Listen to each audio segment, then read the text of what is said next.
Good morning, everybody. Thank you firstly for joining us this morning on what is an incredibly appropriate topic. Today's session is episode number 7 in the ReadyTech Remote Control series.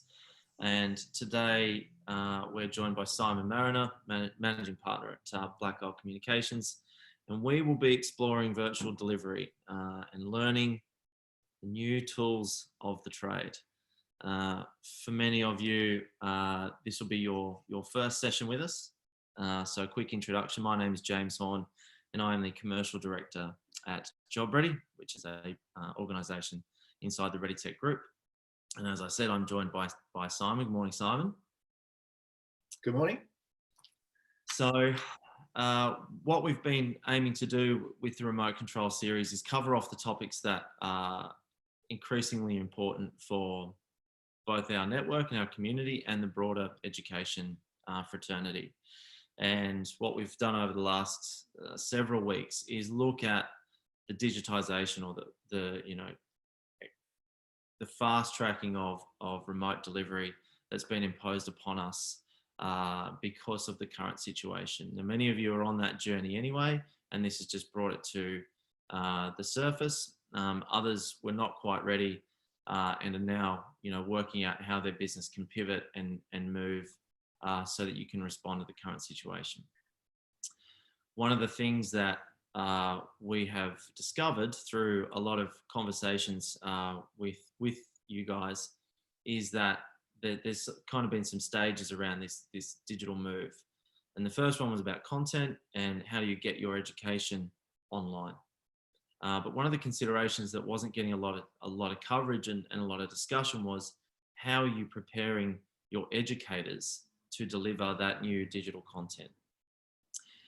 And the reason that we are joined by Simon is because he has both experience in going through that process himself through his organisation and also some very important and useful insights into how that process works and what are the things that you need to be arming your educators with so that they can continue to deliver really high value education experience for your students.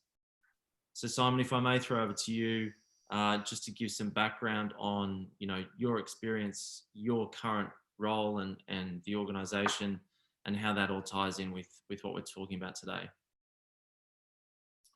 Yeah, sure. Black Isle International Group of coaches and consultants. Really for the last 25 years, we've been involved in helping mainly senior decision makers in business and government, obviously education's included, and introducing them to a proven approach which immediately enables them to engage more effectively with their various audiences. And therefore the ability to drive messages and transfer knowledge with a lot more clarity, brevity and impact.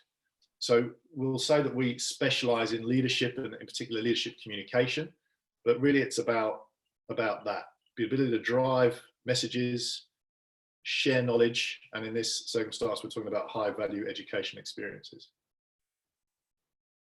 Okay.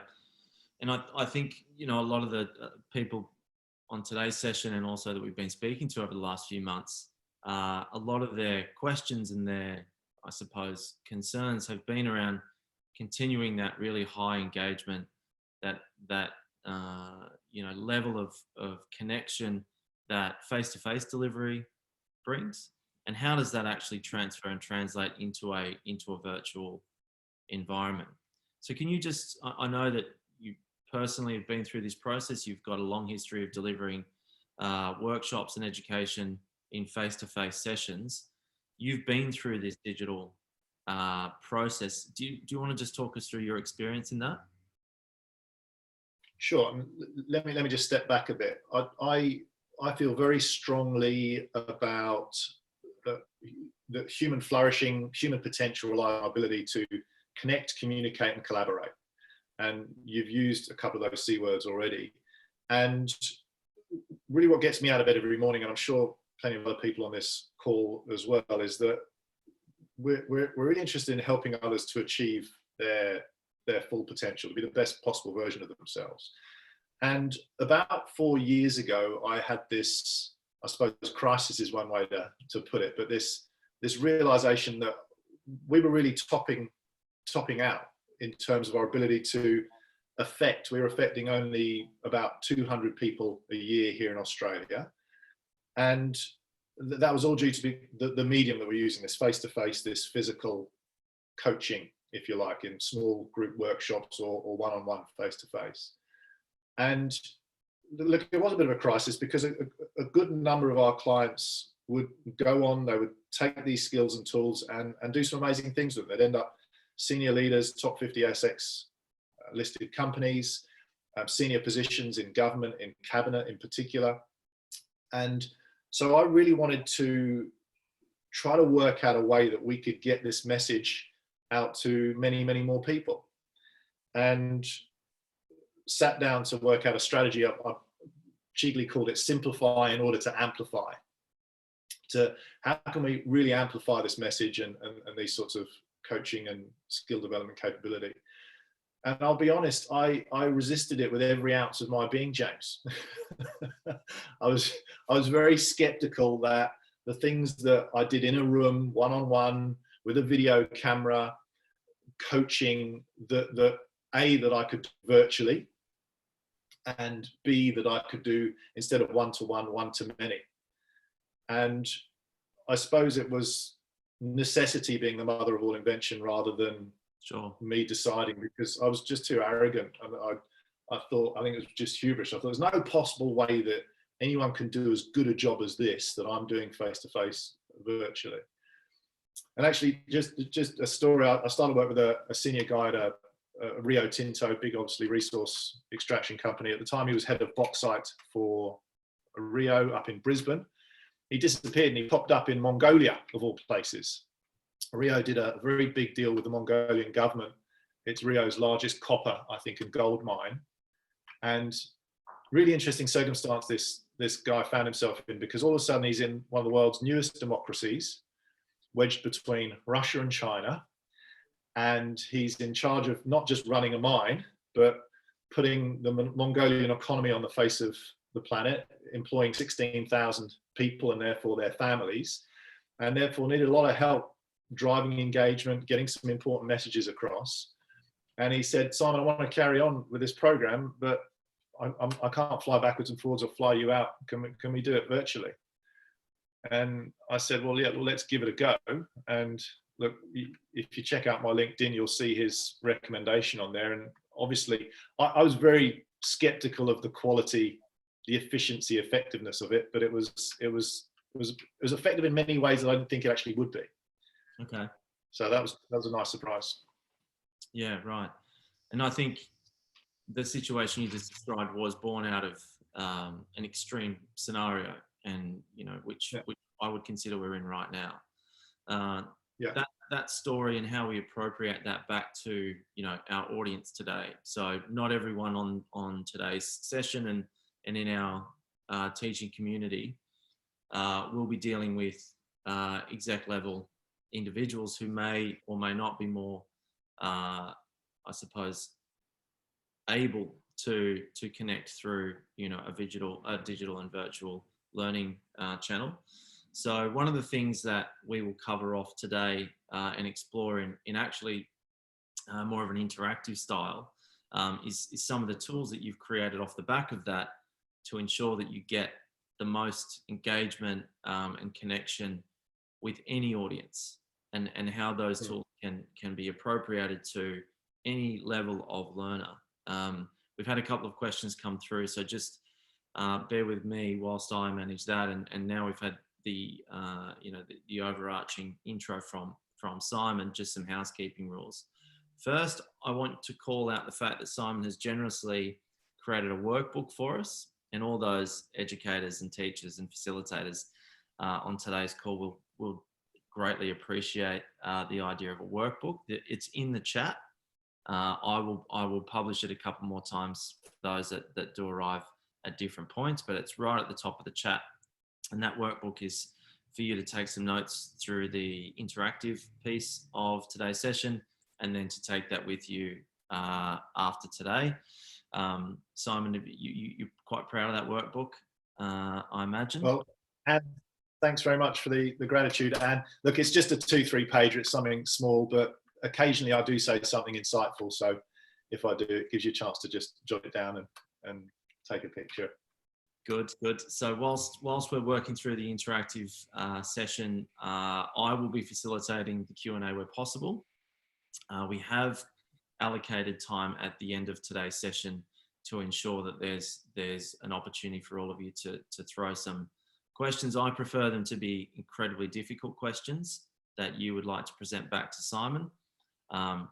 And what we'll do is we'll document each of those. And also today's session is being recorded, so you'll be able to circulate the recording once we get that out to you later this afternoon to everyone in your organisation who would be appropriate.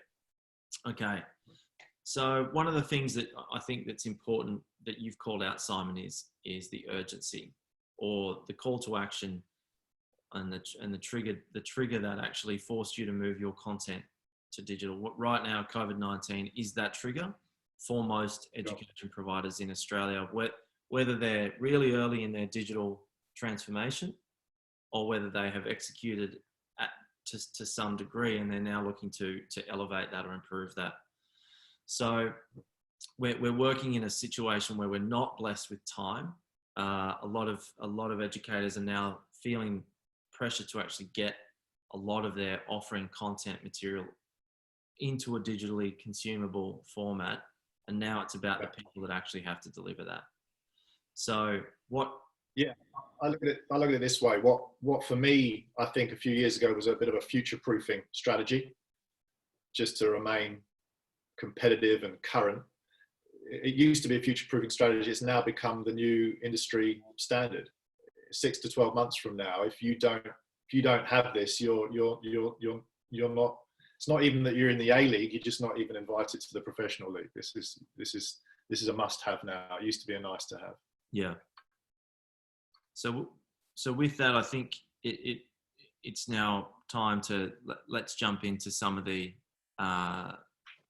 interactive session. Are you ready for that, Simon? Yeah, done. So if you stop sharing. Stop sharing.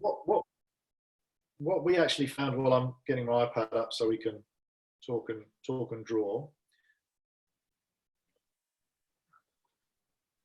What we found, and it was a surprise, I'll admit, that we ended up actually being more effective and using a virtual delivery model. Not only could we enhance the effectiveness of our coaching, we could reach many more people, and also in using this virtual medium, we were actually teaching clients a capability at the same time because they were watching what we were doing. It wasn't enough just to talk the talk, we were walking the walk.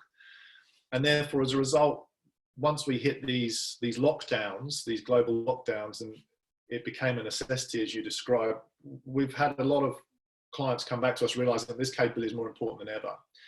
And that includes teachers, it includes coaches and consultants. We're all talking about driving messages and transferring knowledge. And so we're doing a lot of work helping those groups of people to transition.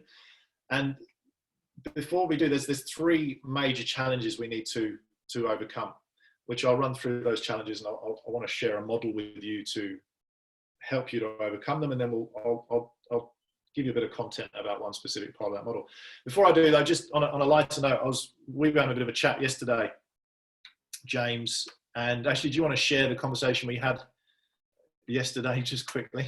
Sure. So Simon and I were having a rehearsal, as you guys would expect, and we were gently going through the today's session, and Simon just casually introduced some information that was he'd actually lost complete power to his entire house the day before, and that was going to potentially be a problem if that happened again. Where Simon is right now is could I call it a reasonably remote location, Simon? Yeah, holiday home in the woods. Yeah, in the best place to isolate, I think. And it actually prompted me to say, I think we need to introduce this because I think it will be a concern and will definitely a topic of conversation for everyone tomorrow. How do we actually cope and respond and prepare for situations where we may not have access to things like the internet or to power? How do we ensure that we can still operate? How can we be better prepared than we are, say, now? So I think, Simon, you are prepared. You seem to have power today. That's fantastic. If I drop out all the time, that's why it is. No, why exactly? And it's funny, and with the quote from Spider-Man, with great power comes great responsibility. There are some challenges switching to this new medium, but you shouldn't be daunted or afraid, because all of them are quite easily overcome. I just want to share a quick funny story. I was reading the news yesterday morning. Now imagine that you've got a big workshop, 200 people.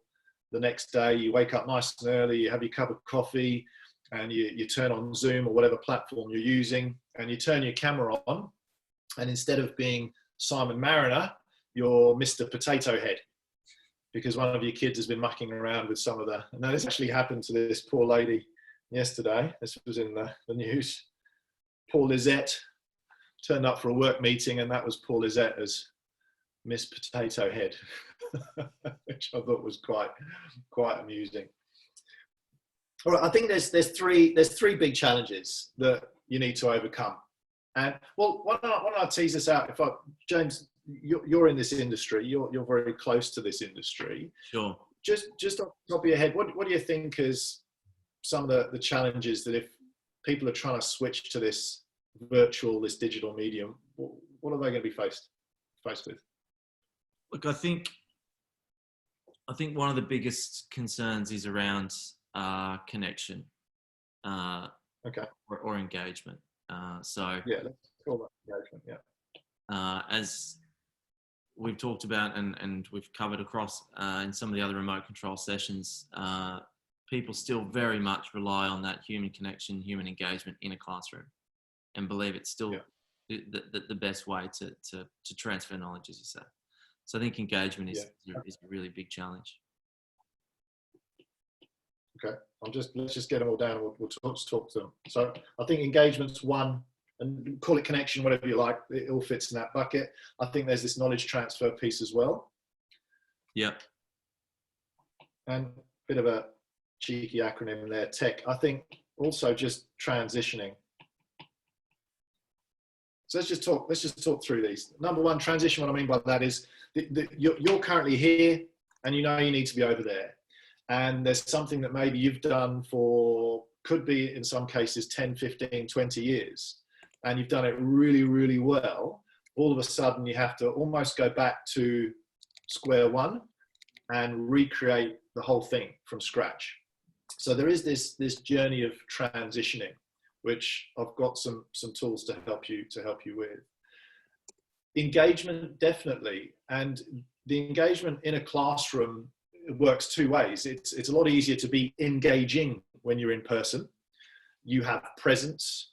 You're stood there generally, not sitting. You're stood there at the front of the room. All eyes are on you. All chairs are pointed in your direction. And it's the stage, it's the platform from which you work from. And engagement, it's a lot easier to be engaging, but also to get some feedback from the audience and to look in people's eyes. Look, it's obviously very obvious if they're falling asleep and their head's tilted back and they're snoring looking at the ceiling. But certainly you get engagement from the audience. It's two-way, it's a lot more conversational from the classroom. So engagement in a physical environment tends to be quite easy. Therefore, there are some capabilities that you need to develop if you want to get that sort of engagement going on in a virtual situation. And then the third, knowledge transfer. Ultimately, this is what it's about. This is the skills to pay the bills, if you like, and how organizations and institutions are measured, how you as a teacher or a coach or a consultant are measured. Your KPIs, if you like, are dependent on the ability to be able to transfer knowledge to someone else, and in this situation to help them to pass assessments or pass exams. And so I think those are the three big challenges you face if you want to move to a virtual situation. Now I'm just interested, just everyone that's on the call, which of those do you think is the biggest challenge for you? If you wouldn't mind, just put either T or E or K in chat. I just want to get a bit of a sense, which of those is most daunting? Thanks, Peyton. Elizabeth, Rachel. Well, lots of E's, Simon. These, okay. So I'm going to make that one a big red. Yeah, now A few T's. lots of T's coming through. Yeah. Okay.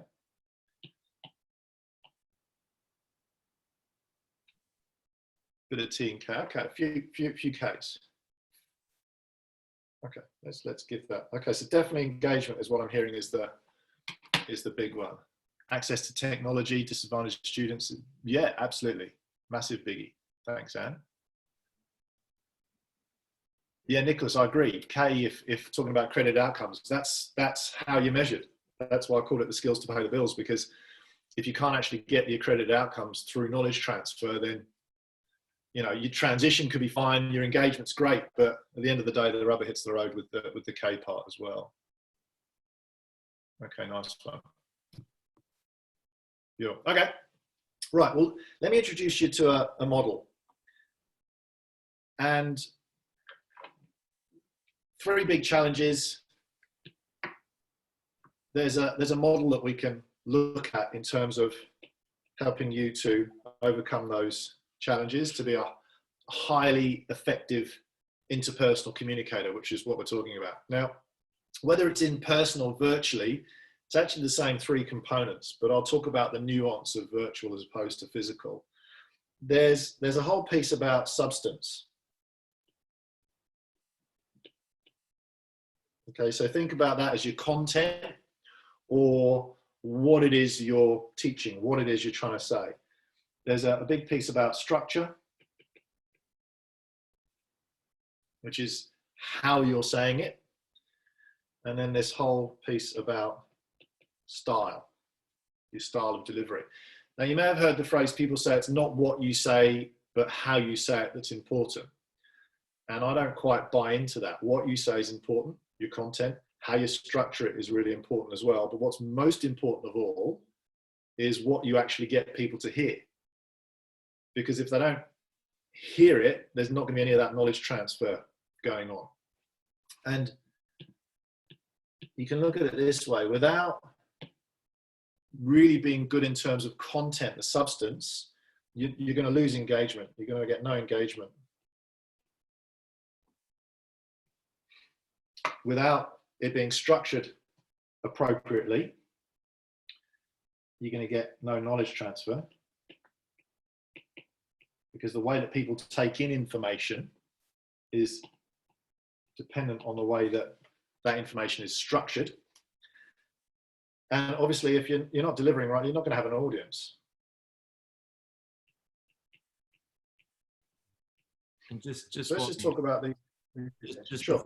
Before you dive into that, Simon, just remind people the workbooks are there for capturing some of these notes, right?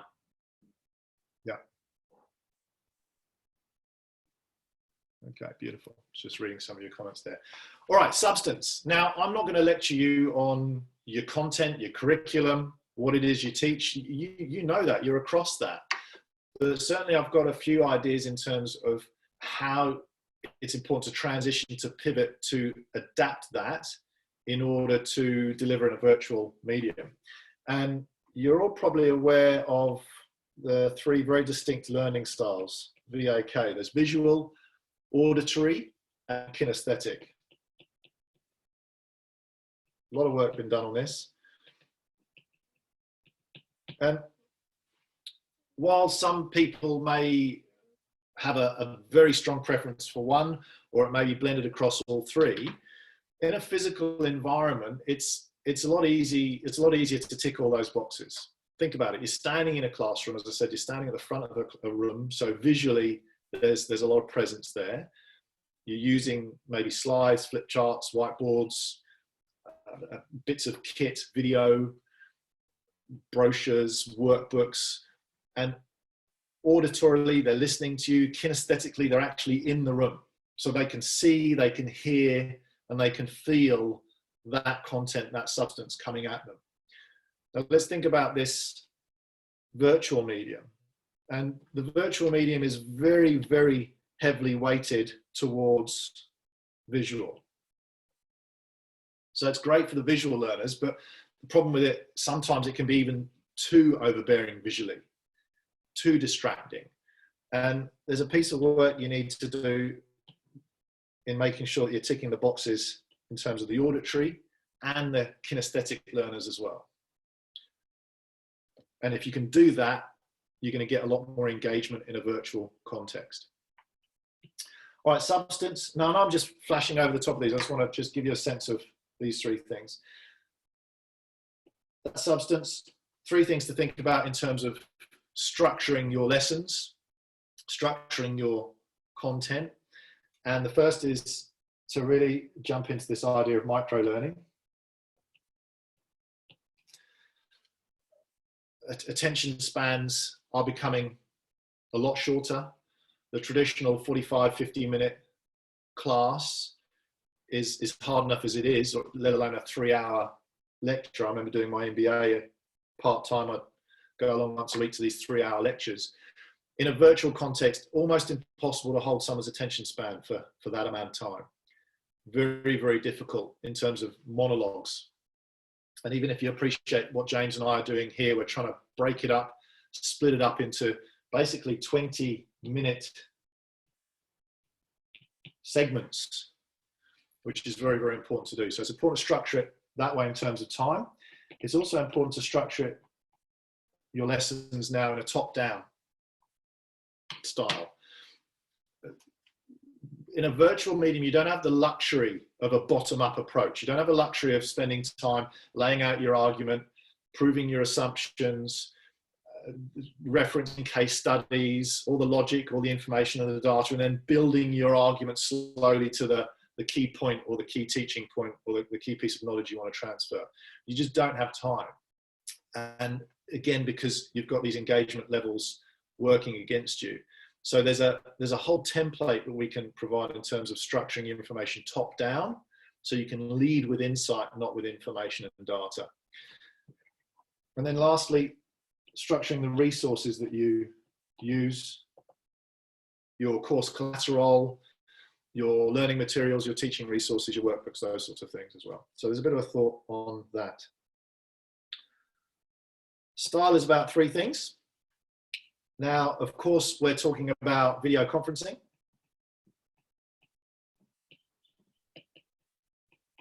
So this is where the whole choice of which technology to use, which platform, making sure that you don't turn up as Mr. or Mrs. Potato Head, making sure that if the power does go out, there's some contingencies, all those sorts of things. So we need to talk about style of delivery and how you change that video conferencing wise. Also, if you're going to use a virtual whiteboard or an iPad like I'm using, and certainly the use of visual aids. So if you can get these three things right, you can get the substance right, you're going to get a lot of clarity, and that's what drives engagement. If you structure it correctly, that's where you'll enjoy the brevity. And the style of delivery is going to drive your impact as well. So on another quick straw poll, in this room, of those three big areas, those 9 strategies or those 3 big areas, substance, structure, and style, what would you like the most help with right now? Is it substance, is it structure, or is it style? There's been a couple of questions already, Simon, about the structure. So Susie and Pete, I think, are having a conversation about structure yet. So structure, there's quite a few in style. Yeah. Great. And is that, would you say that if we, because it seems that structure and style are the two key, how would you sort of describe or explain how you went and took your content, translated it to digital, virtual, and those two particular areas? What did you focus on? Well, we had to do all three. We had to do all three at the same time. Okay. And it was, and I'll not be bashful about it, it was really a lot of experimentation, working out what worked, what didn't work, running a lot of pilot programs, a lot of free programs to make sure that we could really adapt our style to suit the medium really well. Okay. And so what I'm trying to get at is there's a bit of work that needs to be done in all those 9 strategies, but certainly there's going to be low-hanging fruit, which is going to make a biggest impact for you. And that's what I'm trying to get here. And I think, on the whole, I think it's mainly structure and style. Yeah. Okay, so the question. Okay, so there's some good chat going on, which is brilliant. So what we might do is just if you've got a question, we're going to allow a little bit of time for Q&A at the end. Just make sure you save it, and then towards the end, just put a letter Q, then a dash, and then put the question in front of it, so it's a bit easier for James and I to pick them out at the end. So I do want to get them and allow time to address them. And just on that, we do have we have time allocated, and then at the bottom of your screens, you'll see that there's actually a Q&A area. So if you want to drop them out of the chat and pop them in the Q&A, then we've got them all consolidated and we work through them at the end. Interesting comment there from Nicholas as well. Style can be done down and dirty if substance and structure are okay. Yeah, look, all of these, if you've got one that you're pretty solid in, then you're gonna lean on that, if you like, while you get your act together with the other 2. And I suppose what I'm getting at is that we had time to do that over the last 4 years because we were almost the early adopters of this approach. And you don't really have time to do it in an ad hoc way now. If you want to remain relevant, if your institution wants to remain competitive, then this isn't a nice to have. This is something that you must do, and you need to do it in a very strategic, efficient, and effective manner. Now, look, obviously I don't have time to, this is a bit of a micro webinar. I don't have time to cover all of these things. What I'd like to do is just share a bit of advice on one part of visual aids, which I think all of you might find useful, if that's okay. I think that's very useful. Yes, Simon. All right, brilliant. All right, just before I get into this, let's just have a quick introduction to the use of visual aids. Now, when I'm talking about visual aids, I'm talking about all forms of visual aids, from whiteboards, flip charts, virtual whiteboards, video. But of course, a lot of this discussion is going to revolve around PowerPoint or decks. And definitely in a corporate or commercial context, decks are used way too often and are used pretty badly. And also in an education environment, we have a wonderful tool for displaying or presenting or transferring very complex information. It's an amazing tool. It's just being way overused and used pretty badly. And in the end, it actually detracts or distracts the audience and detracts from your message rather than supports it. So when we're talking about visual aids in particular, there's 3 things you need to think about. Number 1, is it appropriate for me to be using a visual aid or not in the first place? And the clue is in the name. It's a visual aid. Okay, it's meant to aid or help you to strengthen, clarify, or reinforce something that you're trying to teach. Whereas all too often people use it to do the teaching for them. So we've got a very objective way of deciding whether or not it's appropriate to be using one or not in the first place. Secondly, once you've decided you're going to use one for the right reasons, we've got a bit of specific advice in terms of composition, layout, and design. I'm going to share that part with you today, because I think you find that useful, and it's something you can fix and change very, very quickly. And then third, there's an understanding of actually how to present them, how to weave them into your lesson, into your class as well. Just on this, notwithstanding the fact that people have a preference in terms of how they learn, either visually, auditorily, or kinesthetically, we all live in a 3-dimensional world, and we navigate our way around this world by using our 5 senses. James, which are your 2 most dominant senses?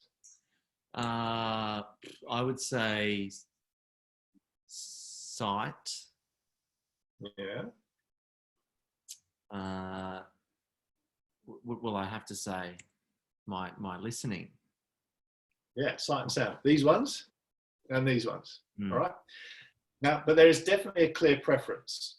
Now, if I gave you the opportunity to locate every last Easter egg in your house using either these or these, Yes. which would you prefer? If I could use my eyes, that would be good. That'd be helpful. Yeah. Notwithstanding the fact we like to learn differently, every human being on earth who is in possession of all of their capabilities, their senses, will typically prefer to use their eyes over any other sense. We are very visual creatures, and these things are quite amazing, our eyes. They process billions of pieces of information very, very quickly. The resolution is incredible. And so what I want to suggest to you is that anytime you give your audience a choice between using their eyes in the form of looking at a visual aid or using their ears to listen to you, they will always choose these ones. You are actually in effect setting up a competitor to yourself, one that you can't beat. And I'll give you a classic example. I can speak at somewhere between 150 to 180 words a minute is average speaking pace for human beings. But if you can read quickly, you can read at about 600 words a minute. And the proof in the proof of the pudding is in the eating. The proof of this is that think of a time when you watched a movie in English where the subtitles were hard coded in English. What did you do? Did you look at the actor or did you read the subtitles? You'll always read the subtitles because why am I going to wait for Brad Pitt to say it when I can read it 3 to 4 times more quickly? So I just want you thinking about that in the back of your mind when it comes to using visual aids. Let's look at a few different visual aids and we'll talk about composition and layout and have a bit of a discussion about that. All right. Tell me, what do you think about this slide? So if you think it's good, just write G in chat, or if you think it's bad, type B. Am I able to participate in this, or is this just for our audience? No, you also, sure. What have we got? What have we got in chat? Yeah, it's awful, isn't it? It's awful. A picture paints 1,000 words, they say. Or a picture is worth 1,000 words, they say. But a picture of 1,000 words isn't worth anything. And certainly we're not talking about presenting, but I could read that first one to you, to be professional in its business. By the time I've finished that first sentence at 150 words a minute, your audience has read the whole slide. And that's typically why it's death by PowerPoint. So really want to encourage you not to use slides that look like this. How would you improve this, James? How could we make this slide more betterer? More betterer? I think the introduction of maybe some color and potentially some images would go some ways to a visual representation of those words. Yeah, okay, brilliant. So let's just take this step by step. Heather says only the bold words, Anne says less text. So let me just see if I can get back to this. So something like that. There's fewer words, there's less text. You wanted a bit of colour, James. Oh, that's nice. And then you said something interesting about images. People like images, don't we? I just want to pause here for a second. We're talking about being professional. Does that actually look like a professional relationship to you? What's going on there? It does kind of look a little bit like he's hitting on it, doesn't it? I was going to say, there's some blurred lines in that relationship. Yeah. And James, you're a very dapper chap. I know you're in a t-shirt today, but I do like to, there's a bit of a bromance going on with your style and clothing. We're talking about being professional. Do you think that's professional working attire? Would you wear that? He kind of looks like a bouncer or a Russian gangster, doesn't he? He does a little bit, yeah. And actually, he does look like, who's the manager of Chelsea football? Is it Abramovich? Roman Abramovich, yeah. A little bit. Yeah. Now, while all of this stuff was going on in your head, what was the presenter actually saying? It's interesting, isn't it? because I'm sure all of you on chat were having similar thoughts, looking at the picture. Oh, maybe that looks like Munich in the background, or she looks like my cousin Jenny. And it's very interesting. Human beings find it very difficult to look and listen at the same time.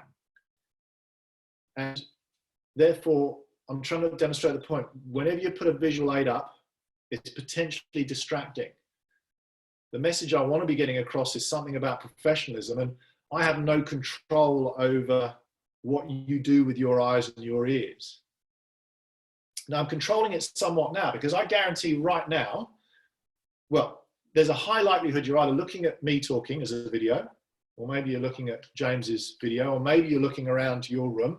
I can't control any of that, but I can damn well guarantee you're not looking at that black screen right now. And if you're not looking at that and you are looking at me, what you're actually saying to me is that I'm slightly more engaging and interesting than a black screen. So thank you very much for that compliment. But this is interesting. So one tool I want to show you is to control what you can control. Now there's a couple of different ways that you can do that, what I just did then. You may not know this, but whether you're using Keynote or PowerPoint, whether you're using a Mac or a PC, if you press the B button, look what happens. The screen goes black. And if you press the W button, it goes white. Okay, so you can decide to take away from your audience in order to get better engagement from your perspective if you want to.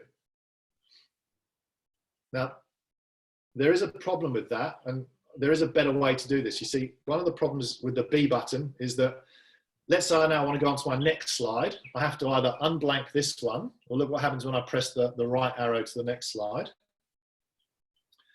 You're going to see that slide first before we then move on to the next one. So something you can think about doing, and I'll see if I can try and show you, is hopefully you're all seeing this now, is that you can actually strategically position black slides in your deck. Can you see that? I'll try and make that a bit bigger for you. Yeah. So just to think about just changing some things in order to make it easier for you to transfer knowledge. All right, let's carry on. Tell me what you think about this slide here. Hey, have a crack at telling me what's the message, what's the key point I'm trying to get across? What leapt off that page when you looked at that? The heading. James, if you could read the heading, yeah, and if you could read some of the stuff out in chat as well, that'd be great. Yeah, sure. What do people think? Statistics from Andreas. Paula said heading. Susie, greatest fears heading. Heading, Julie, okay. too many numbers. Richard, Too many data numbers. collection slide. Yep. Yep. And so, greatest fears, but what about the audience's greatest fears? Now, let's just suppose that the message I'm trying to get across here is that of all the greatest fears amongst adults, public speaking and heights stand out as our greatest fears. Let's say that's what I'm trying to get across. Now, does that leap off the slide at you? No. Some of you thinking maybe, oh, that looks like the McDonald's colours. Wonder what I'll have for lunch. Some of you numbers people might be thinking, oh, if that's percentage of respondents, why doesn't that add up to 100%? And the reason why is that it was a multiple choice survey. See, none of that's important. What's important to me is that I get across this piece of knowledge that of all the fears amongst adults, public speaking and heights stand out. See, number 7 to number 3 ranges between 19 and 23, but then it jumps up to 32 for heights and then lows for public speaking. So let me show you another version of the same thing. Let me know what you think of this one. That's it, Miriam. Chart would be better, right? Prefer this one? Much better. Let me point some things out. You see the heading of that slide? That's a message. Now, there's a big difference between information and data and messages and insights. I don't have time to go into it today, but messages are powerful. And in order to craft a message, you need to take some information and data and attach an engine. And you can use either opinions, recommendations, or insights. So that's an opinion.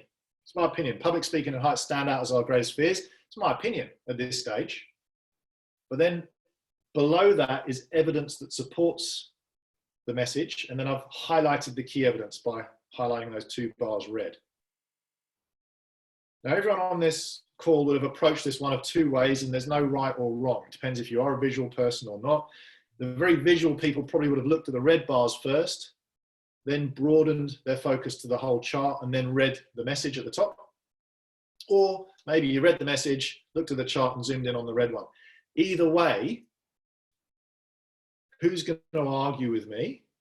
And either way, who can deny that I've just successfully transferred a piece of knowledge?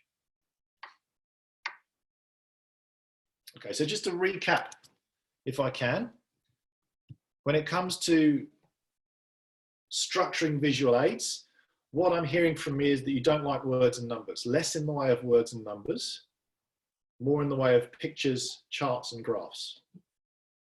I'm a fan of that. If you are going to show someone a picture, a chart, or graph to strengthen, clarify, or reinforce a point, I'm suggesting that you have the point you're trying to make as the heading, structures as a message, then evidence, the body of the slide is evidence that supports the message, and then somehow highlight the key evidence. Right, just before we go into some closing remarks, I just want to, what's been of most value so far in everything that we've covered? Just bang it into chat for me. What have you learned? What's a key insight? What's been of most value so far?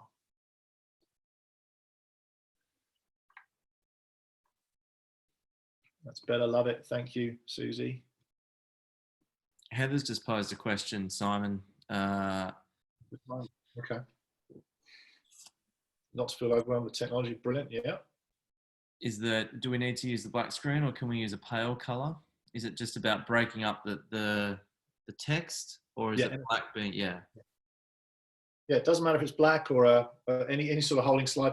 Look, some people like to put a logo in there as well. And you've all seen, there's a kids movie, Finding Nemo.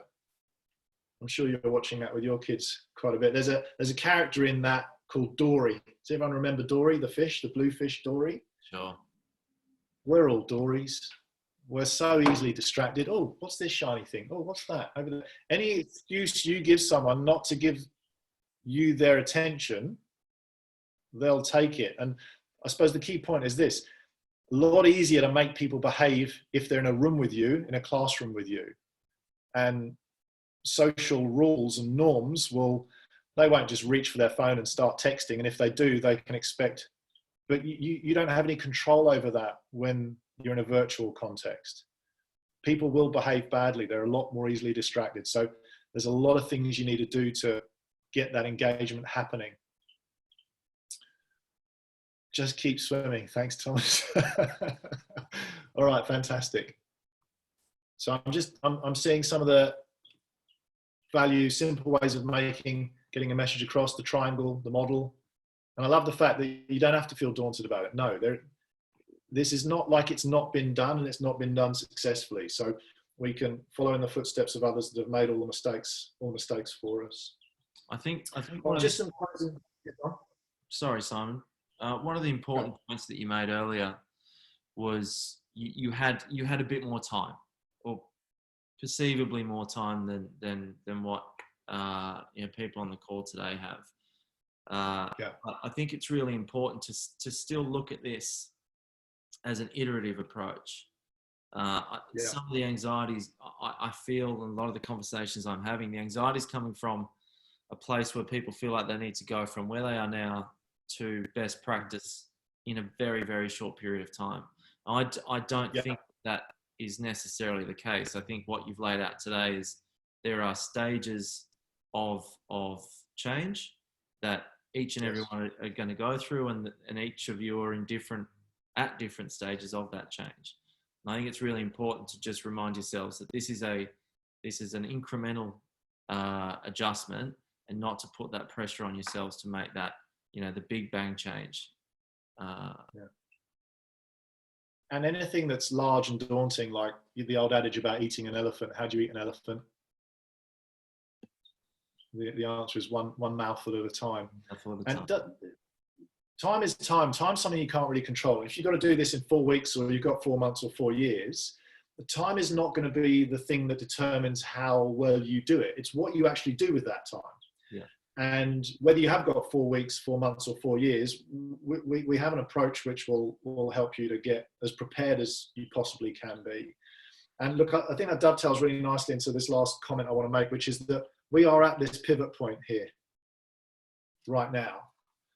And look, the other side, I don't know, this could be 3 years down the track from now, when things start to get a little bit back to normal. And I'm talking about the economy, all sorts of things. But certainly there's this time, look, no one knows. Let's call it, I reckon we've probably got, I don't know, 6 to 12 months really to get this done, to transition. And I want to cheekily call this grey line here the survival line. Because if you want to have any hope of in 3 years' time being where you maybe were 6 months ago, 12 months ago in terms of your career or your ability to engage and transfer knowledge and give highly effective learning outcomes to groups of people, then you've got to make it through the survival line. You know, things are not going to go back to normal from term 2 because people are going back to school one week in New South Wales. It's going to take a while. And I really think, broadly speaking, there's 3 types of people. Now, there are some people that are doing nothing. They're burying their head in the sand. They're just hoping this will all go away and things will go back to normal. And I know this sounds quite brutal, but quite frankly, they're not going to survive. And they're not going to feature. And what's going on right now, the market, the industry is going to, these people are going to be churned up and turned out. Now, thankfully, I don't think anyone on the call today is in fact in that group of doing nothing. The very fact you are here today means that you're trying to do something, right? And that's great. But this is what's going to happen for the do somethings. I think the do somethings will survive. I call this the tough it out crew. Now you're doing a few things. You're turning up for these free webinars. You're looking at some videos on YouTube. You're having some conversations with other people, and you're doing some things, but you're maybe not doing them, as we were discussing, in that very systematic and planned way. And these are the people that are doing the right things. And they're doing the right things consistently. And they started now. In fact, they started last week, last month. And while the people that are doing the right things, it may be flat for a while, it's certainly not going to be as bumpy a ride as the tough it out crew are going to come out the other side of this bruised and battered. And the people that are doing the right things, look, I don't know what's going to happen, but I can say this with certainty. On the other side, the people that have done the right things are going to be the first to get up and running when things do start getting back to normal. They're going to be really, really well positioned for the future. So just before we go into Q&A, and I promised you some question time, we're looking for 20 people for a case study group in May. And if you want help transitioning, then this might be for you. This is what we're going to do. We're going to do 4 2-hour masterclasses. So you can get this done basically over next month if you want it. 4 2-hour masterclasses, 1 on substance, 1 on structure, 1 on style, and then a consolidation one. And the reason why we're restricting to 20 people is that I want to, some of the comments in chat, how do I apply this in this situation? So how can we use these skills and tools and adapt it to your specific situation?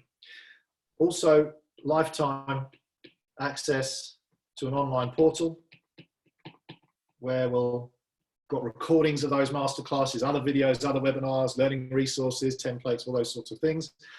And we're setting up a Facebook community. So an invite to an exclusive Facebook community full of teachers, coaches, consultants, full of amazing people doing amazing stuff on exactly the same journey. And it's a place for everyone to ask, to share, to help each other as well. So just as we're going into Q&A, if you'd like some help with this, just bang help in capitals in chat, and James will give us some a list, and over the next couple of weeks, I'll get in touch with you. We'll have a phone call or a Zoom hookup. Okay. Well, I'll make sure that I consolidate that this afternoon, Simon. Sure. So look, we've nearly used up our whole hour, which is not great. I just really wanted to try to give you as much as I could. We've got a few minutes left if anyone's got any really pressing questions. Yeah. But if you've got a really pressing question, I'm happy to have that chat with you one-on-one on the phone as well. I think there's a couple that I think are appropriate that I'd just like to pick out, and I'm not playing favourites, and I do apologise for those questions we don't get to cover. But as Simon said, if we need to, if you need to or want to reach out to him directly, we'll make his contact details available after today's session. That's fine. Quentin, I want to cover Quentin's question because I think it's reflective of a lot of the audience. So a lot of our education providers are doing blended delivery, or have been doing blended delivery, and a lot of it is that kinesthetic learning that you're talking about, Simon. So how would you, or what advice have you got for our attendees today around the gathering or collection of practical evidence and the demonstration of capability or someone being able to effectively complete a task or that piece of learning? Have you got any advice for anyone on today's call for that question? Well, let me just clarify the question. So can you give me an example? You're talking about how to adjust the valves on an engine, for example. Yeah, exactly. Okay. Now look, and this is why that fourth session in the masterclass is really trying to work out how we MacGyver almost this new way of working to specific situations. So look, I can say this: there are doctors who are able to conduct open heart surgery virtually. Okay, and look, I'm a bit of a motorcycle nut, and I love my carburetors and engines and things like that. And I'd say, well, open heart surgery is child's play compared to adjusting the valves and timing on a CB550 Honda. But I'm being cheeky. So look, I haven't got a specific answer to that question, but I do know that it can be done and it has been done. And look, it may get to the point where, example, part of the program of teaching someone mechanical engineering is to get an engine that doesn't work, and slowly, methodically, over week by week.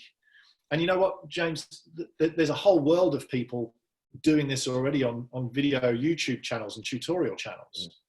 And quite frankly, they've jumped onto this well ahead of the traditional educational institutions who like to charge some money for sharing this knowledge and transferring this knowledge.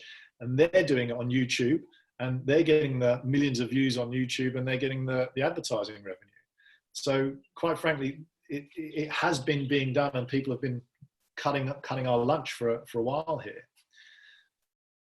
Yeah, I think that's really important, and a lot of the tension is between recognized learning, recognized skill acquisition versus learning through your own sort of channels, and that's really challenging for our customers in how they actually tie that back to a framework or a curriculum or the AQTF standards, right? So whilst we're all going through this transition to digital and virtual, I believe the same thing is being discussed, at a policy level.